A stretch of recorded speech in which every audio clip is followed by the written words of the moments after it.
ইরানের পারমাণবিক স্থাপনায় যুক্তরাষ্ট্রের হামলার পর দেশটি আর কখনো পারমাণবিক কর্মসূচি পুনরায় শুরু করতে পারবে না, এমন দাবি করেছেন মার্কিন প্রেসিডেন্ট ডোনাল্ড ট্রাম্প। তার মতে পাথরের নিচে সেই জায়গাটি ধ্বংস হয়ে গেছে। কিন্তু সত্যি কি তাই? আরো জানাচ্ছেন লিমা সায়ন্তী। 21 জুন রাতে ইরানের 3টি পারমাণবিক স্থাপনায় আমেরিকান যুদ্ধবিমান বোমা হামলা চালায়। এই হামলার লক্ষ্যগুলোর একটি ছিল ফোর্দো, ইরানের দূরবর্তী পাহাড়ি এলাকার ভেতর লুকানো একটি ইউরেনিয়াম সমৃদ্ধকরণ কেন্দ্র, যা ইরানের পারমাণবিক কর্মসূচির জন্য অত্যন্ত গুরুত্বপূর্ণ। তবে মার্কিন সংবাদ মাধ্যমগুলো জানিয়েছে, হামলায় ক্ষয়ক্ষতির পরিমাণ এখনও জানা যায়নি।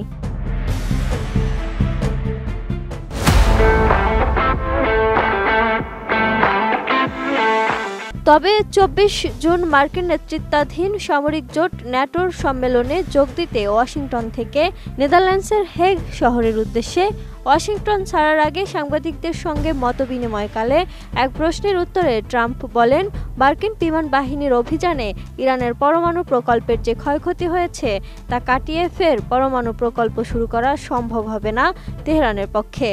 অপারেশন মিডনাইট হ্যামার ইরানের পারমাণবিক সক্ষমতার মূলে আঘাত এনেছে বলেই দাবি ট্রাম্পের। এমনকি ইরানের ভূগর্ভস্থ স্থাপনাতেও হামলা করা হয়েছে।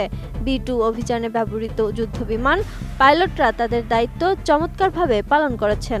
তাদের কাজ এতটা নিখুঁত হবে এমনটা কেউই ভাবতে পারেননি বলেও জানান ট্রাম্প। 22 জুন মধ্যরাতে ইরানের পরমাণু প্রকল্পের সঙ্গে সংশ্লিষ্ট 3টি গুরুত্বপূর্ণ স্থাপনায় বিমান হামলা চালায় মার্কিন বিমান বাহিনী। সংক্ষিপ্ত এই অভিযানের নাম দেওয়া হয়েছিল অপারেশন মিডনাইট হ্যামার।